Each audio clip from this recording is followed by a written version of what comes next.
Production switchers. What are they? Why are they used? How do they work, and why are there so many buttons? Believe it or not, behind virtually every multicam broadcast sits a person operating one of these button behemoths whilst directly impacting what the viewer sees on screen. In this video, we're going to unravel the mysteries surrounding production switchers and break down the concepts that make them so instrumental to the live TV environment.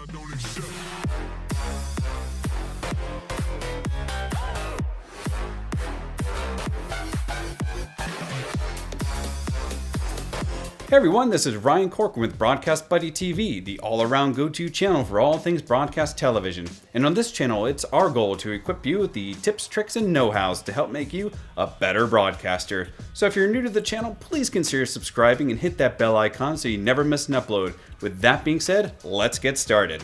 So before we break down how switchers work, we should probably talk a little bit about their role in the video production environment. Switchers, as their name suggests, switch between multiple video sources and sends them to various destinations. They're a requirement for live multicam shoots and allow for the ability to superimpose graphics on top of video. Now wait a second, you might be thinking, why do I need a switcher for this? I can do all this in post-production while editing. Well, yes, you can, but that's not the point of a switcher. A switcher is used with emphasis on the live part of the production. All of the video transitions and added graphics are done in real time. This is why switching is also sometimes referred to as instantaneous editing. Now, the title of the person responsible for operating a switcher is the technical director, which is often shortened to just TD. Traditionally, the TD works closely with the show director, listening for specific production cues telling them which sources to take on air. When a source, like a camera, is on air, it just means that that is currently what's going out to the broadcast feed that everyone is receiving on their TVs, or whatever medium they happen to be watching on. We also call this destination the program feed. Alright, now that we have a better understanding of what they're used for, let's take a deeper dive into the basic principles of how they work. To do that, we need to fundamentally understand a basic video switch, then expand from there. The most basic of switches will have two inputs for sources and a single output for a destination. It will have two buttons, one for each source. Pressing the button for a specific source will tell the switch to pass that video input to that video output. You've actually more than likely have used a simple video switch without even realizing it. Whenever you've changed the input of your TV at home, you've been activating an internal switch inside your television that switches between the video and audio sources from connected devices like your Blu-ray or Xbox and outputting them to your actual screen. Alright, so let's build on this concept. Let's say our switch now has one additional output. With this addition, we've now turned our basic switch into a router. A router allows for essentially one-to-many, or in other words, a single input can be routed to many different output destinations. Each one of these paths, by the way, is referred to as a bus. A bus is basically a path in which you can route a video signal to a particular destination. Remember that term because it will come up again later. Routers are important and deserve a video of their own. I mention them here because under the hood, this is virtually what a production switcher is. As a matter of fact, one of the ways a switcher is marketed is by the number of inputs and outputs it has. But really, what makes a switcher and not a router fundamentally comes down to the ability to perform clean transitions on the output when changing between sources. So there are two key words in that statement, clean and transition. So what does that mean? Well, without getting too technical, a video picture on your screen is made up of scan lines that are essentially drawn from top of the picture to the bottom. This is done many times a second. Because of how quickly this happens, it would be very unlikely that two different video sources side by side would be drawing their lines in the exact same time as the other. If you were to try to switch back and forth between these signals, you would see a visual glitch on your screen, because essentially it gets interrupted when in the middle of drawing the first video signal so that it can wait for the second video signal to start drawing from the top. When using a router, this isn't typically a big deal because the destination you're switching isn't an on-air source, meaning you'd never see the glitch. Production switchers, on the other hand, have the ability to switch between these different sources cleanly, that's to say, without the glitch.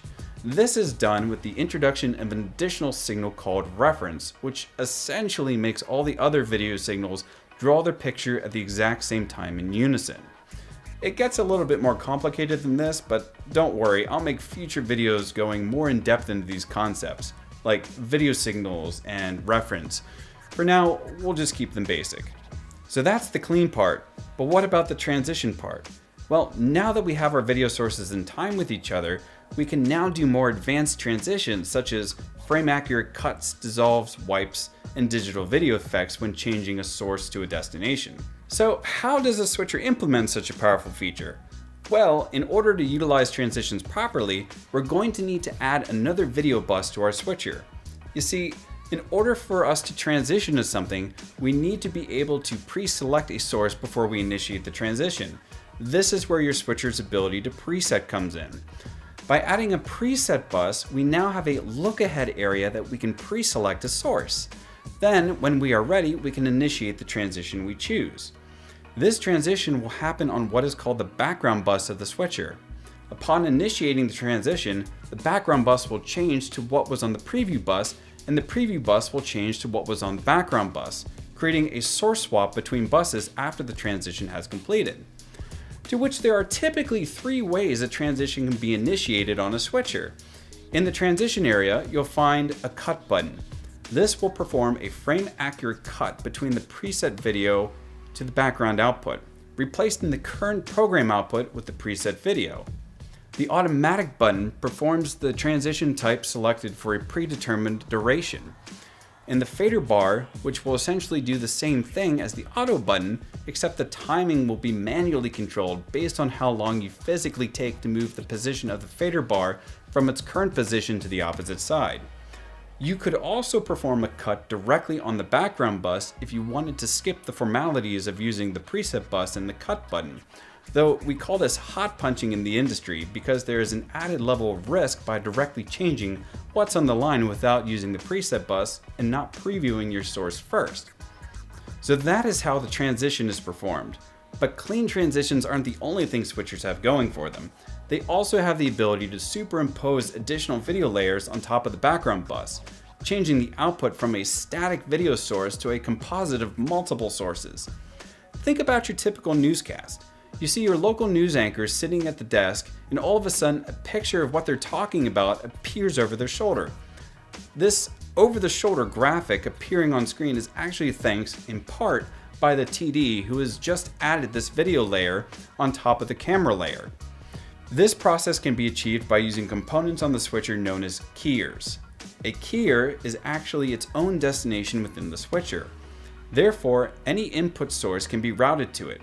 This is done by the key bus, which is usually found above the background bus on the switcher.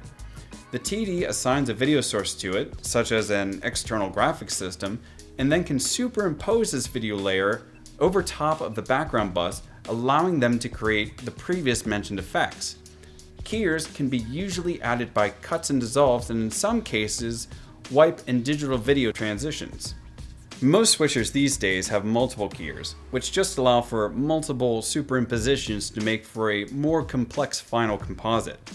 It should also be noted that these keyers can have either a fixed or adjustable priority. A keyer's priority just refers to what level in the layered video stack it is in comparison to the others. For example, if keyer 2 was a higher priority than keyer 1, then the video source in keyer 2 would be layered over top of the video source in keyer 1, and all keyers have a higher priority than the background bus. So when you put all of these concepts together, you get what's called a single mix effects bus on the switcher, or also called an ME for short. A switcher can scale up from here by adding multiple MEs, which grants you the benefit of greater creative freedom in switching and compositing video signals. The additional ME's composited outputs can even be re-entered onto other MEs in the same switcher to create what's called multi-layered effects. And at the end of the day, that's all a switcher needs to be a switcher. So I hope this video has helped drop the veil on the mysteriousness of production switchers for you by breaking them down into their basic concepts and building them back up again. Now there are some concepts that I greatly simplified in this video in an attempt not to draw too much away from switchers being the focus, But like I said earlier, I am planning on making more videos like this that'll go more in depth into those concepts in the future. So if you are interested in learning more, please don't forget to subscribe, and we'll see you next time right here on Broadcast Buddy TV.